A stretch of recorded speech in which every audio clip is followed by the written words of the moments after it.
Season 2 with my new co-host, Mikey Cold Cutz. And Mikey, I know what you're thinking. You're thinking one of two things. One, why do I have this crazy beard? We'll talk about that. And two, you want to know what the jazz tip of the day is? You ready? Oh, yeah. You ready for it? Jazz tip of the day. Sometimes you have to point the thumb and not the finger. Accountability, baby. That's a good one. Start pointing the thumbs. Ray Jaz a call. Major decision, 14-4. So, season 2, baby. Episode 1.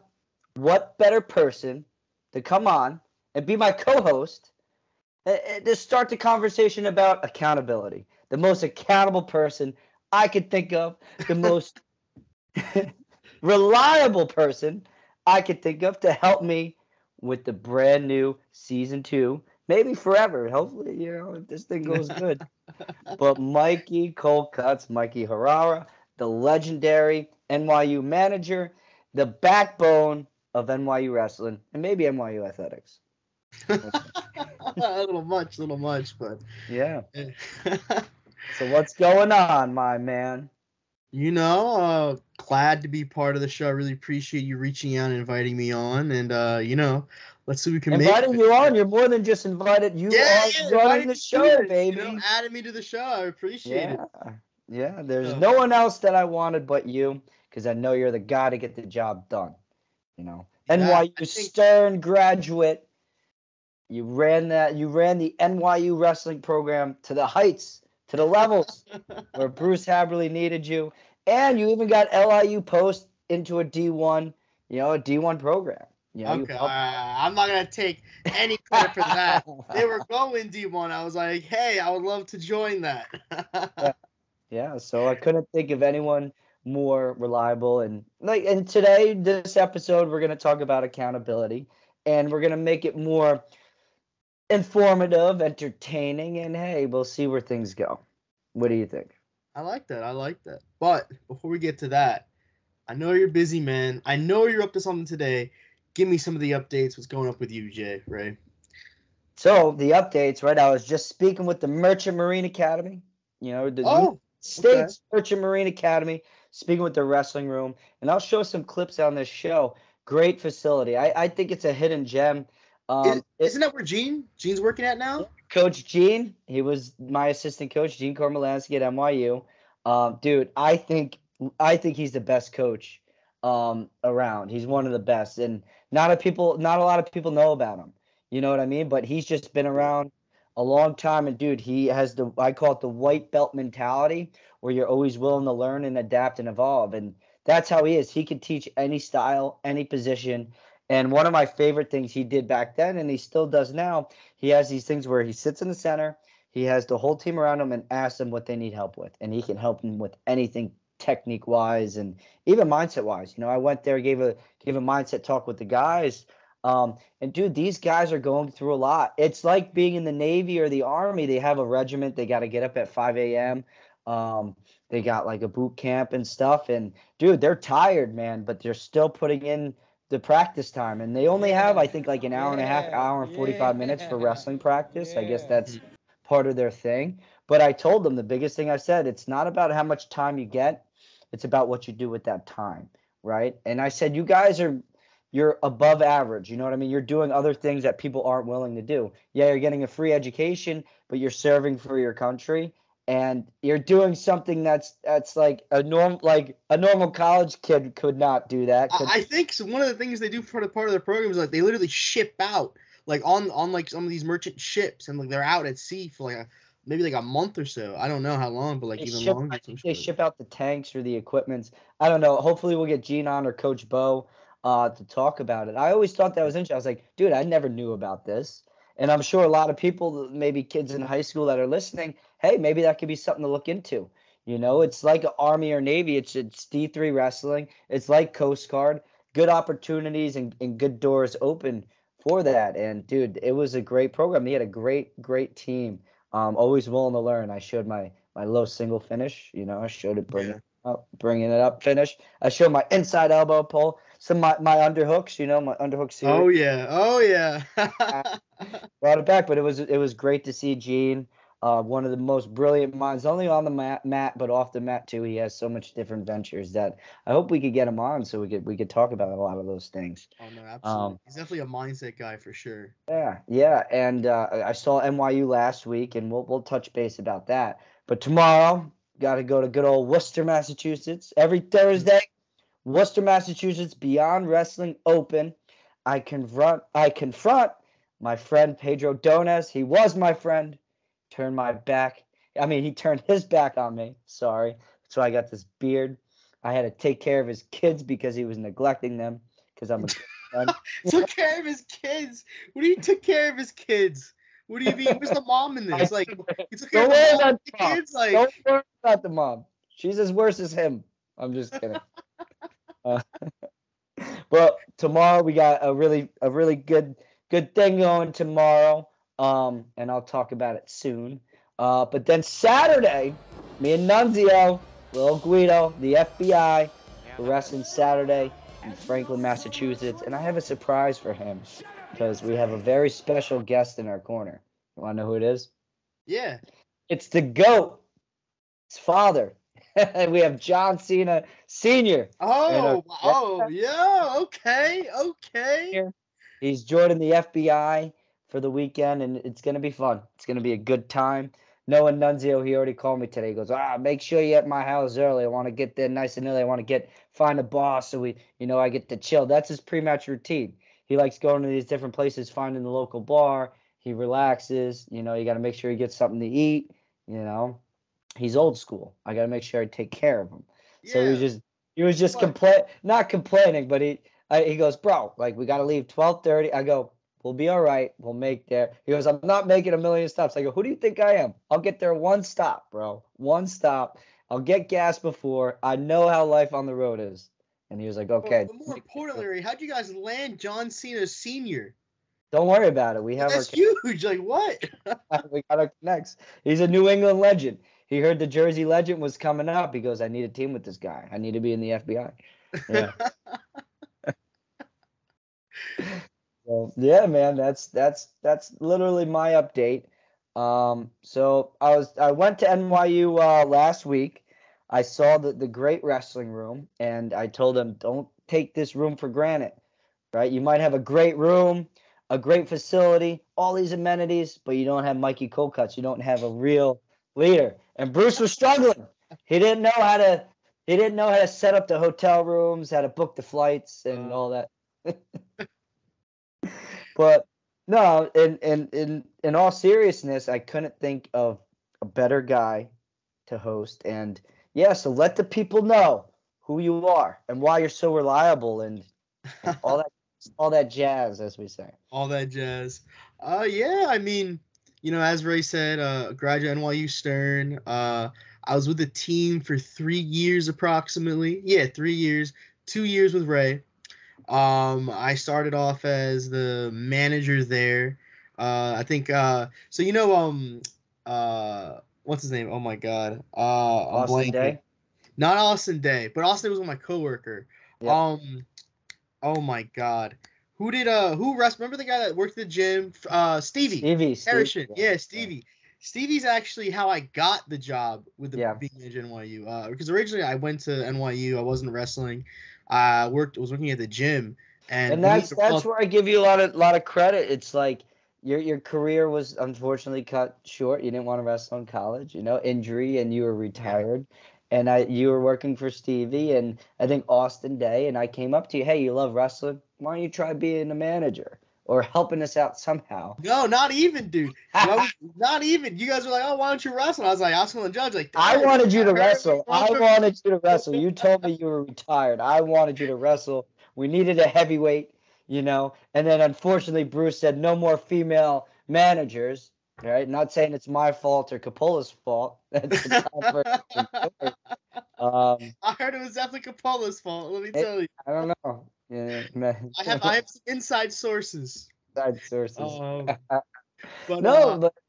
it's because you not only you love the sport, but you loved the being a leader, right? That was one of the main things, right? So Stevie actually, he had me help him roll out the mat to Palladium. This was right when you guys were moving over from Coles because it was getting taken down and moving into Palladium.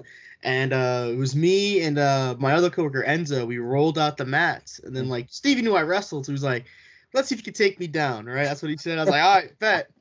He goes and he tries to do like a single or double on me. Yeah. I sprawl on him. He didn't realize that, especially at that time, I was deceptively heavy.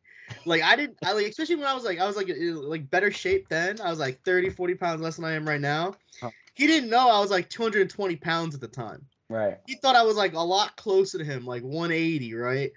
So I just dropped my hips on him. He was like, and I just spun behind him, and he was like, "All right." There's a lot of force coming at you. He was like, and then he said, "How much you weigh?" I was like, "Oh yeah, like 225." He's like, "What are you doing? We're gonna wrestle again when you're closer to my weight." Well, and we once you made that transition into being Bruce's right hand man, dude, you were reliable for everything. Not only just being there for Bruce and the team, but for scouting, right? You're our go-to guy. Oh, how was this guy? What this guy do last year? You're like an encyclopedia, man. It was great.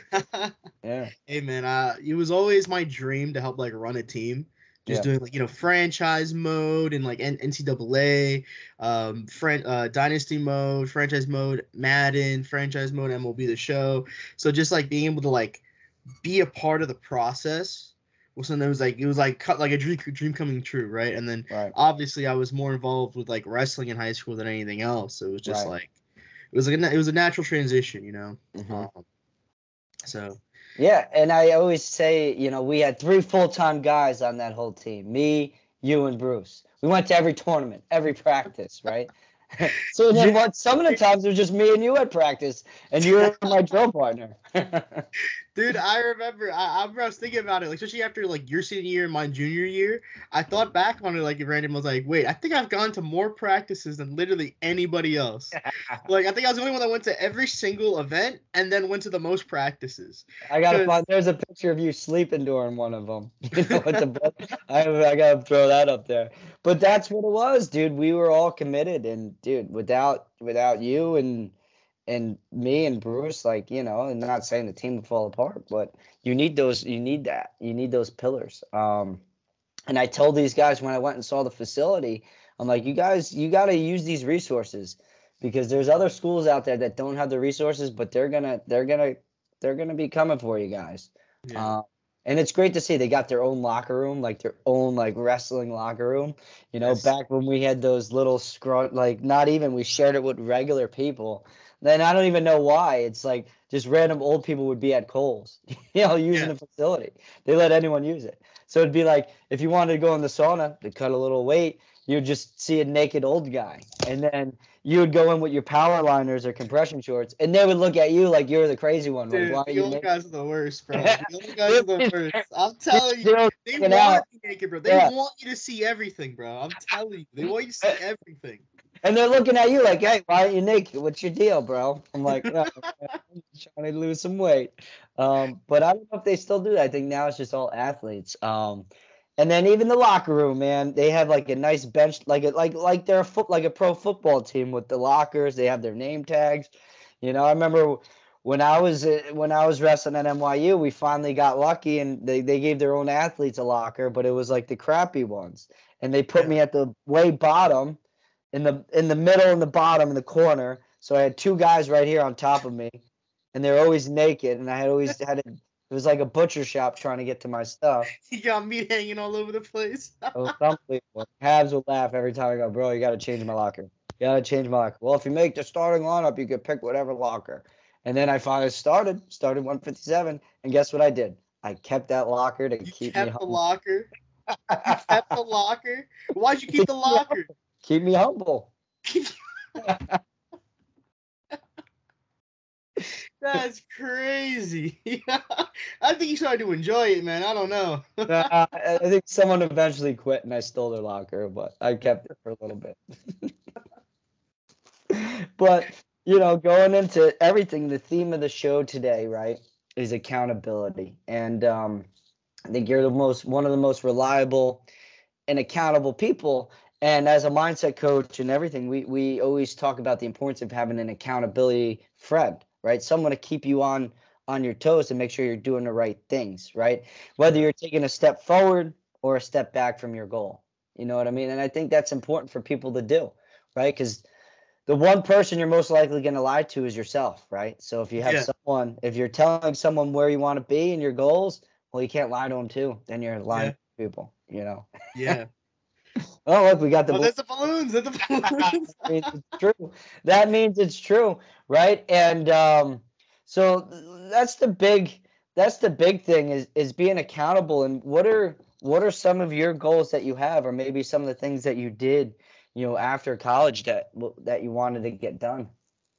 I would say one thing that I definitely wanted. One goal was definitely like, especially like as it hit the summer.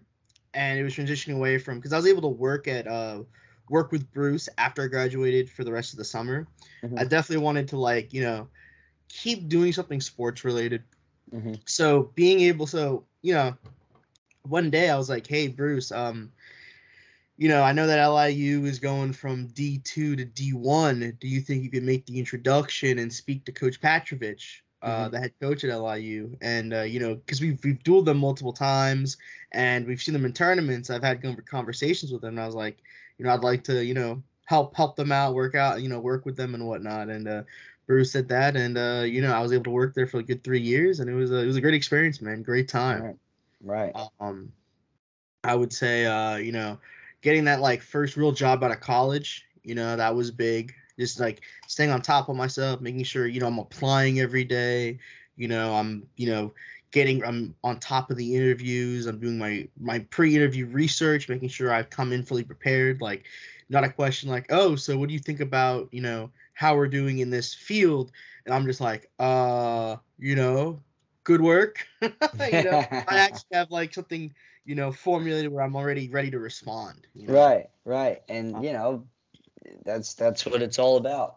So what are you doing now? What do you got going on? So currently I'm a content strategist, which means basically I help control what goes up and shows up on websites. Right. So the company I'm working for right now, DFS Army, is a company that focuses primarily on daily fantasy sports, and they provide memberships to people, at a cost, and then they give you, all the inside tips and tricks, formulas, and data to help you, do sports betting. Right. So sports currently betting's big. Sports betting, dude, that was big, yeah. The three main issues we talked about when I was at school. I was, NYU sports management, was sports betting, cutting cable, and if athletes should get paid or not. Right? That's college athletes. And now look at it. All three of them are happening. Yeah, right? we predicted it. We predicted it. And one of my papers I wrote about how everyone's going to go digital, and it's going to cost just as much as getting cable. And at this point, it is. All these streaming services, right? All the companies are jacking their prices up because now they know, hey, nobody's going cable anymore. They don't have, now they have their prices low. This is just like Lyft and Uber, all these digital companies where they have that low price to get people sucked in. Yeah. That way, once you're in that environment, once you get used to it, you like it, you wouldn't want to give it up. Yeah. They jack up the prices because now what are you gonna do? You're gonna leave now, right? You're gonna give up the comfort. Yeah, but the one thing that was saving cable, right, was live sports, was football, baseball, and everything. But now NBC Hulu has live sports. Yeah, NBC and everyone else has their own digital platform. They're like, well, we're just gonna stream it, and it's crazy. It is crazy. It's making cable obsolete. Every Thursday night, I go on to Amazon to watch football game, man. Yeah, because then they got Thursday Night Football. Amazon's a one-stop shop. It's crazy, man. And then with sports betting, right now you can bet wherever you want. Crazy, which is great. I mean, if you want to gamble, go for it. I'm a guy. I'm all in, so that's why I'm afraid to gamble or do any drugs because it's gonna. I don't know the word no, and I don't know when to stop. So that's why I don't do both of those things. But I am going to Vegas with the great one, the great Nobile. Nobile. I'm going to Vegas in 2 or 3 weeks, in November. First time I'm going away and not have to do anything, right? So it's going to be a nice little relax. I don't like to call it a vacation because I'm going to be doing something, right? Whether it's a phone call here or there or thinking about ideas. But I'm going with Matt Noble, KP. Kyle Patterson lives out there. He's hooking it up. Okay. Oh, nice. Okay. Yeah, dude. Kyle Yeah. Patterson, okay. We'll get him on. For me, man. Yeah. I haven't seen him for a while, too. Definitely. And when I wrestled in LA, Noble and KP went and saw me wrestle. You know, Noble went with me because Noble had a couple vacation days. I was like, come to LA and watch me wrestle. And he's always ready for a good time. He's always ready to party. And KP drove from Vegas to LA, and we had a great time. Oh, shit. Okay. That's sick, dude. That's sick. That's lit. Yeah. I didn't know he moved out to Vegas. Yeah, I didn't know he's that. in Vegas, and I think Riley's in Arizona. I think he was in Vegas for a little bit. But that's the beauty of going to school at NYU. Like all these different cities I wrestle in, I have friends basically there. You know. Yeah. And it's a free place to stay. Dude, literally, like I know exactly what you mean because I just went. I was just in actually Japan, right? I was actually like a month ago. I was in Japan. I was in Malaysia, and I went to Malaysia because one of my close friends from NYU lives in Malaysia and was visiting there because one of his friends was getting married. So we're in Malaysia. I was able to link up with them, hang out with them for like a week or so. Right. And then earlier this year, I was in London because him and a bunch of other friends are living in London. So I'm able to, and I was able to stay there for like a month because they had a place and let me crash. So. And I like that better when you stay at people's places instead of the hotel because you get a true feel of what the city's like and what the culture's like. You know, when you go into these tourist traps, you're just seeing it with a tourist view. I like seeing, all right, how do you live your day-to-day here? Oh, okay, because that's really getting the true vibe of the city. It was like when we went on that, were you there on the Europe trip when they took it? No, that was right. Dude, I wish you were there for that.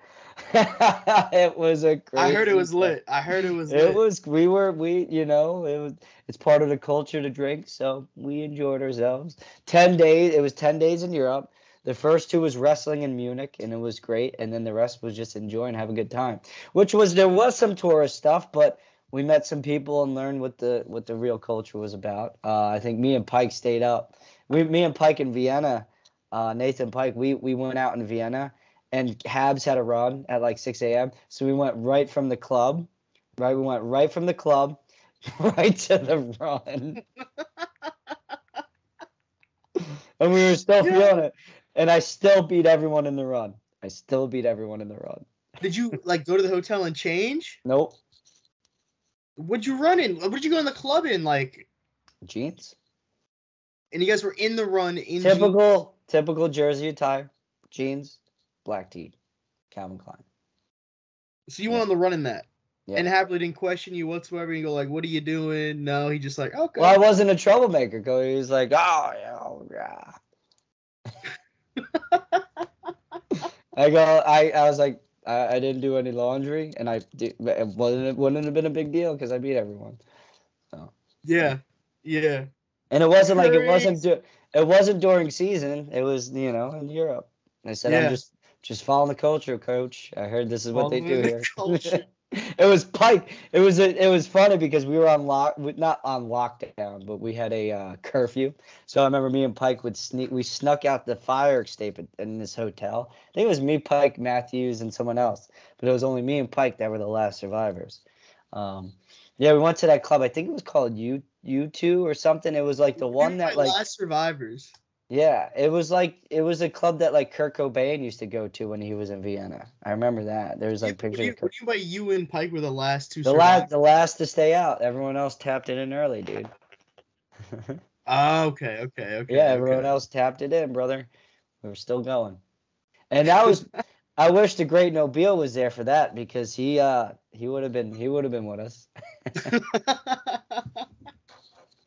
He's going to be a magician again for Halloween. He has to be a magician every year. Yeah. So how did he get that nickname? Like, why did you guys start calling him the Great Nobile, the magician, all that? Like, what is that from? He used to have this party trick. It was fantastic, and that's where he got it. So we lived in the castle. You remember the castle? Yeah. I know the castle. I remember the castle. 21st and 1st. It was 6 makeshift bedrooms, right? With about 10 guys crammed in. Yeah, and we had a loft, so there was a couch up there. So some people may or may not have stayed up there without us knowing. It's okay. we were very giving people. 2 bathrooms, so I had showers, 2 full bathrooms, right? And look, there's the balloons again. Here's the kicker: washer and dryer in unit. That was fantastic. And we had a nice outside spot. Like, it was a pretty big outside spot. So we threw down. 2 we levels, had the best too. parties. 2 yeah. levels, yeah. And the elevator would shoot right up into our floor. It would open up. Right into it, yeah. So what was your favorite castle memory, man? I know we threw down a lot. It would have to be that time that the cops came up and we played beer pong with the cops. That has to be number 1, dude. That was great. hilarious. Halloween. Yeah, yep. That's where Noble was the great Nobile for the first time. Yeah. Yeah, but everyone is doing great from there. I mean, Noble's working finance. Blaze is doing great things in Tennessee, and the castle was something special. He's in Tennessee now? Yep. I forgot what he does, but I'm sure I'm gonna bring him in. He does a lot of cool stuff, man. I love him because he goes to different, like, he was in Annapolis for a couple of years, and for some reason, I love Annapolis. I don't know why. It's one of my favorite cities. Besides, like, LA and Orange, like, Annapolis is a sleeper of a city. It's like Annapolis. Oh, like in Maryland. Annapolis, Maryland, yeah. Oh, okay. Yeah, Annapolis, Maryland is a very nice city. I think it's calm and relaxed, and it has a couple bars. It's a good scene. It's a very good scene. That's what the Navy Academy is. Okay. Yeah. Like, for summer, I like going there. I mean, Jersey Shore is number 1, of course, in the summer. Like, it's like the pyramids of Giza. You have to go to the Jersey Shore in the summer at least once in your life. Me, because I go every time. It's a sin if you're from Jersey and you don't go to shore during the summer. It's a sin. But I think everyone around the country should check it out once, And Hoboken's on Sunday during football season. That's why I grew out this beard, because it's bringing me luck on Hoboken Sundays. On Hoboken summers. whenever I'm not wrestling on Sunday, I'm in Hoboken, And I heard the beards are in, So I'm growing it out. Not to be a bad guy in wrestling, but for Hoboken Sundays. Oh, you're the bad guy in Worcester now? Oh, and why'd you call it Worcester? Isn't it Worcester? Isn't that the right way to say it? What, Worcester? Worcester. Worcester. Okay, you're the bad guy? I don't have the New England accent. I was undefeated, bro. They don't like people from New Jersey up there. Boston people beef with New York and New Jersey people all the time. The short thing, the Jersey legend, and that's right. I win. What do people hate? Winners. So how'd you lose? How'd you lose your streak? I lost. I lost the Ichiban for the championship because Pedro turned on me. He cost the match. Well, because you took his kids, right? I didn't take his kids. Can you blame him?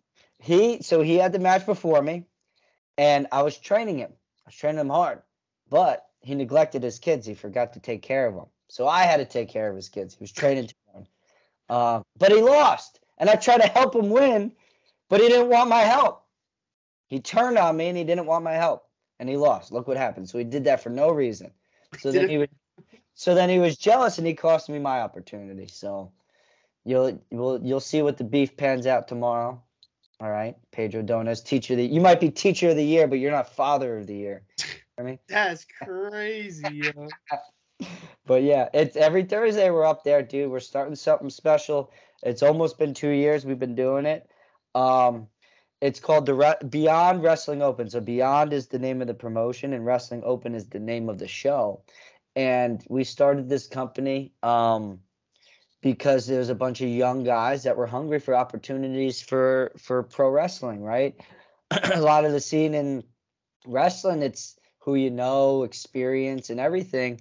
And they gave this opportunity for, talent and newer guys to get opportunities on Thursdays. Right, it's on IWTV, so it's streaming on an internet service. It gives people exposure and experience how to work TV and how to work wrestling matches in the best way, tell stories and learn how to build a character and talk about it and master your craft as a pro wrestler, right? And it kind of gave me, it motivated me even more, when stuff didn't go my way when I thought it would. This opened up and it helped me stay sharp on my game. And that's it. You know me, I'm building that brand always. And that's why I brought the podcast back during COVID. during COVID, I started a podcast to build my brand, make a name, right? Because there was no wrestling. So I'm like, how can I still build a brand, talk about what I like, and help college kids find a career that they could be interested in, or anyone. Doesn't even have to be a college. Maybe someone out of college, they don't know what to do. They want to be a real estate agent. Well, I had a real estate agent on. I had a police officer. I had a lawyer. Like, what are the steps to become there, right? Because after college, I didn't know what I wanted to do. I wasn't done being an athlete. It's like, boom, you're an NCAA All-American. Guess what? Now you're not. You're in a regular world. What are you going to do? So then I was like, you know what? I trained some guys in Brooklyn, and I met Bob Backlund, and Bob was like, why don't you give pro wrestling a shot? I go, well, you'd be great at it. And that's it. I joined, never looked back. A lot of it was like, do I want to be ordinary, extraordinary? And it's these past 5 years, it's been ups and downs. And, learning, my sister passed away my junior year of college. And, she just got her life, like she finally had her life together. She had, a husband, and it looked like she finally got what she wanted. And then that was it. Her life was over. Wait, that happened junior year? Yeah, right before my junior year. So my sophomore year, it was my junior year. Yeah, it happened May 2016. Yeah, when I was 20, right before I turned 20. Right before the junior year, right in between. Wow. Dude, so, I'm not going to lie. I didn't realize it happened that, recently. For whatever reason, I assumed, because, you didn't, just, based on your actions, I thought, this has been a thing that happened, I don't even know, 2 years, 3 years prior, something like that. I didn't realize it happened that year. It happened a couple weeks before that Europe trip I was talking about. So no one knew what my headspace was going to be, and I didn't. But the one advice I got and I stuck with, it was from my uncles and one of the close family friends, and I was always motivated, right? I was always motivated, and I always had a goal. He said, you can let you go one way or the other way. And they go, and I know you're here's the thumbs up. I'm telling you, bro, it reacts to things you're doing. You can go one way or the other way. And I go, well, I have this national champ, and I'm gonna do everything that I could to make that happen. Right. So I didn't go down another path. I went the higher path, and it motivated me. And Dan Gable told me the best, man. He goes, your goals and everything shouldn't be for people. It should be with people. They're with you doing it. Because when you're doing something for it, well, they're not you. They can't do it. You're doing it for yourself, but you could do it with someone. And that always kept me motivated. And even in the past 5 years, if not more than ever, I revert to that time.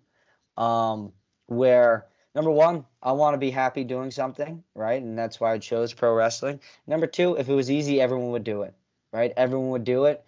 And three, adversity is going to be thrown your way. And I've been through the worst. I would like to think the worst. And I know this is just another stepping stone, another thing, part of my story. When doors close, especially pro wrestling, the doors never are closed forever. You got to make your own path. So I got a lot of great things coming up. I'm not selling myself short. I'm not telling you what it is yet. If I knew what it was, I would tell you. But I'm working. I promise everyone, I'm working my ass off to be the best version, not only of myself, but the best version of a pro wrestler I could be, or sports entertainer, whatever people call it. And I promise you, I'll be the best. I promise you, Mikey. But that's why I appreciate you. I'll hold you accountable. That's what we're holding me accountable, and that's why I'm bringing this podcast back, because I'm pointing the thumb at me, and I'm pointing the finger at you. You're gonna help me build my brand to something great, and build your brand, of course. Yeah, dude. Oh man. So that's what it is, man. If I could go back in time and tell myself when I started pro wrestling that it's not going to be as easy as you think, brother. Being just an athlete only will get you here. You got to make the connections. You got to travel around, and you got to perfect your craft. And I'm getting there. It's not just being an athlete. It's about being an entertainer, and about being a good employee and being good to people. And I kind of have everything covered. It's just making more of a connection and showing off a little more. And it takes a little bit of luck. It takes a lot of bit of luck. Yeah. But it's all about an attitude. Positive attitude will get you very far in anything you do, right? What Mike Tyson says, discipline is doing something you don't like with a freaking smile on your face, you know? And like you said, you didn't even notice my junior, senior year, dude. You wouldn't even notice what I was going through. And that's it. Because no one, not to say no one cares, but you only like I was tuned into, like, you know, you had the bracelet. I knew that, like, you had lost your sister. Yeah. I knew, like, you know, it hurt you. But I knew that you were, like, I'm not gonna lie to you, like, I was like, oh, how long ago did this happen, right? It didn't seem like it happened that recently. Like, you know, even your parents, they didn't seem like, you know, they didn't let it, like, control them. You know what I mean? They didn't let that loss affect you in a way that you couldn't, you know, operate. Because you use it to guide you. I mean, I'm not saying it was easy on my parents at all. I'm not saying that. I'm not saying that they didn't care. Well, especially my mom. Like, I couldn't imagine. But you know, that's you. It's a part of you. It's a part of a story. Yeah. You know. And that's it. And that's same thing with wrestling. You know, what a story it's gonna be. And that's what I tell myself. What a story it's gonna be. All right. Keep throwing adversity at me. Guess what? I just add it on, baby. Let's go. Feed me more. Let's go. Give me more adversity. Give me more. I'm telling you, give me more, dude. Come on. Let's go. Bring it on. I'll just get stronger. Look at this. I'll get stronger. Bring more. Let's go. Come on. Bring it. I had a shirt when I was younger, when I was in high school. The Under Armour, they'll have those phrases. Doubt me. Yeah. You know? Yeah. That would just you know, keep on putting a nail in my shoe, dude. I'll just keep on stepping, bro. I don't know when to quit. It's a blessing and a curse. I don't know when to quit, man. I don't. And I think wherever I land, trust me, I give 110%, bro. Everything I do, even this podcast, you know. And that's accountability. Oh yeah, holding yourself accountable. I love it. I got goals, and you're helping me stay accountable. I'm helping myself, and you do too. And this is what this podcast is about. It is a breakfast buffet, so it makes sense.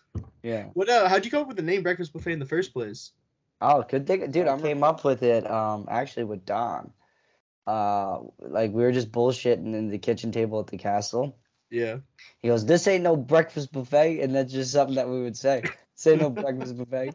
And did you ask him for something? And he was like, "This ain't no." It was just something that we would always say. Like, "What did you think this was, the breakfast buffet?" Like, so I was like, "Dude, that'd be a good podcast, a breakfast buffet." Because I was like, my podcast would be a little bit of everything, just like a breakfast buffet. You know? Yes, sir. Okay, I like that. I like that. Yeah. You know. So I remember when I was at NYU, dude. Like, I think my freshman year, they offered the ability, like, for you to make your own website. Yeah. And I was, oh, bet I'll start like a blog or something, and I named it Sports and Everything Else. Yeah. So I was like, oh, I'm gonna start writing a website, because we were just learning it in class. Well, that's exactly what the breakfast buffet is. Sports. Yeah, exactly. So maybe the brands really do align. I think Scott Del Vecchio asked me the best, like, what kind of breakfast food will describe the podcast? And I said oatmeal. It was, why oatmeal? I said, because every breakfast buffet has oatmeal, and you can make it yourself. You could have it plain if you want. You could have the maple sugar. You could put bananas in it. You could put cereal in it. You know, you could put it on top of a waffle if you're feeling. Yeah. I've never seen that, but I guess you could. When you get real hungry cutting weight, man, that's what you do. Have you you've taken like oatmeal, like you've made it and you threw it on top of a waffle? Yeah.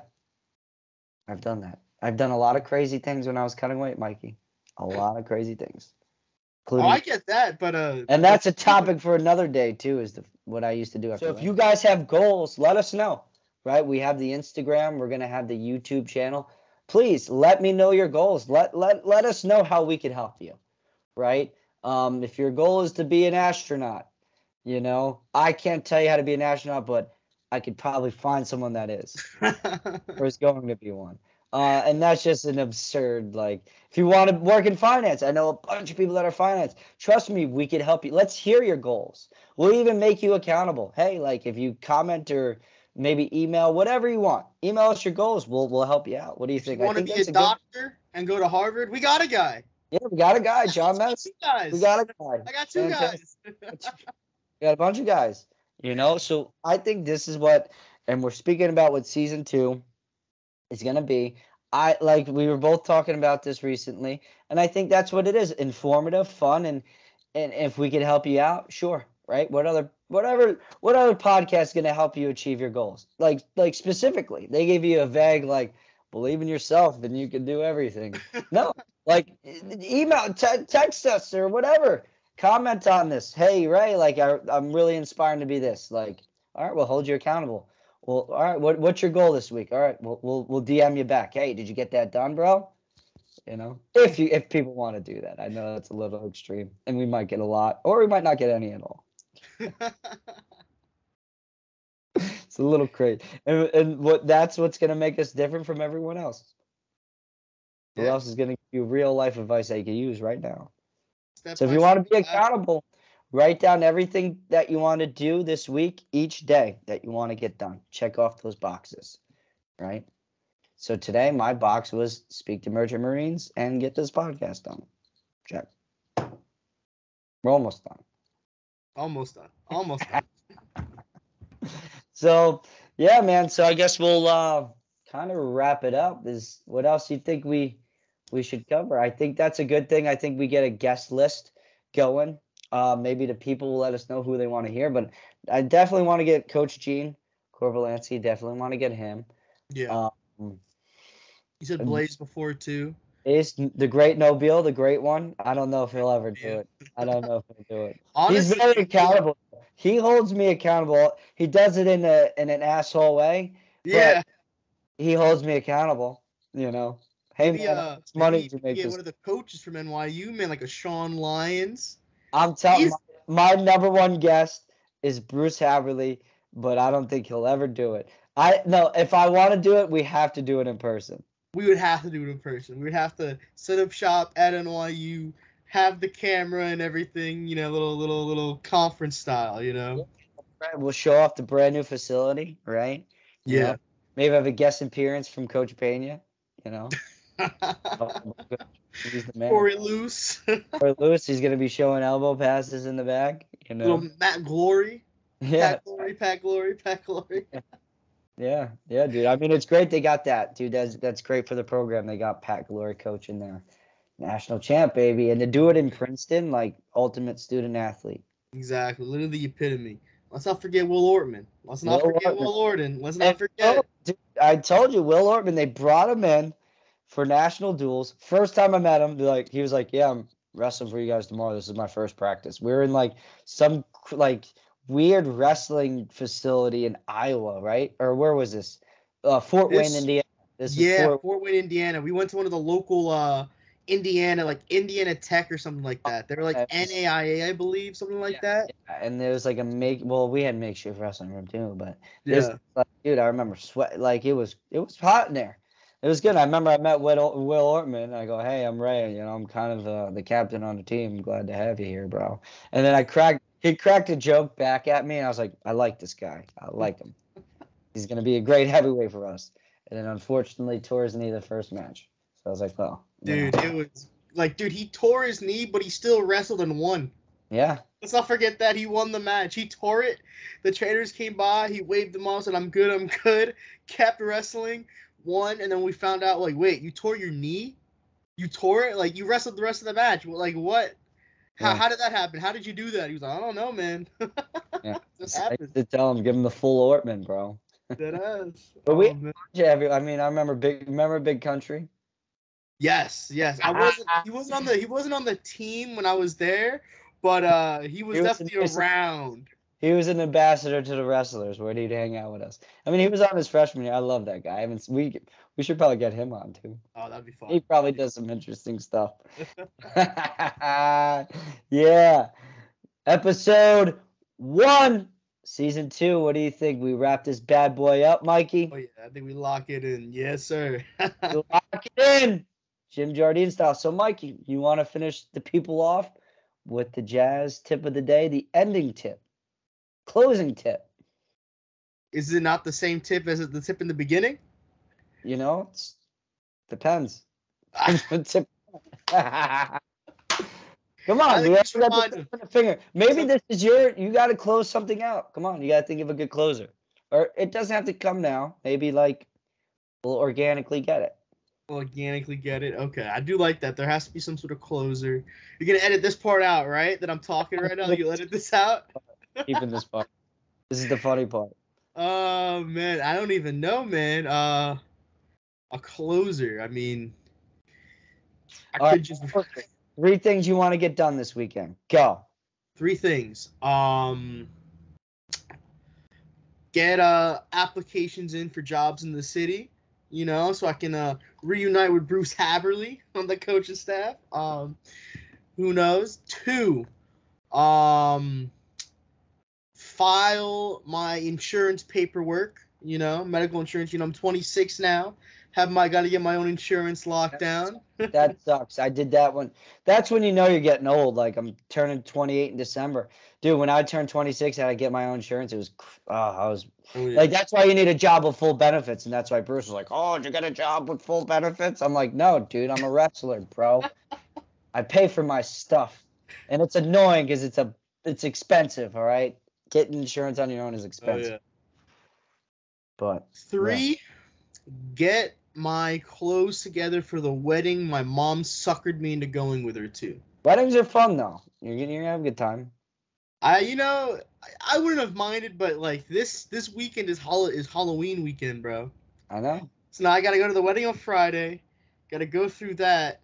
Then I gotta go to the city on Saturday. It's a hassle. Seems like a good weekend. Yeah. And then for me, right, call Pedro Dones out on his bullshit tomorrow night. And reveal him as the scumbag father that he is. Exactly. And then hope the other goal is make sure Nunzio's happy on Saturday. Hopefully he's not cranky. He'll be fine. One stop only, right? Well, we're wrestling Savio Vega and Don Vega. Savio Vega is a Puerto Rican legend. Puerto Rican professional wrestler, like wrestled for the WWE's big legend. Oh wow, so okay. I said battle of the Monday Night Warriors. So it's gonna be great. It's gonna be a lot of fun. So have a great match Saturday, and then maybe a little fun Sunday Hoboken. You know what that means? Sundays in Hoboken. Because Saturday I'm not gonna get home until late, and I'll probably want to go to sleep and get ready for Sunday footballs in Hoboken because I am off on Sunday. So that is a wrap, baby. Tell us your goals, and we'll hold you accountable. So take care, everyone.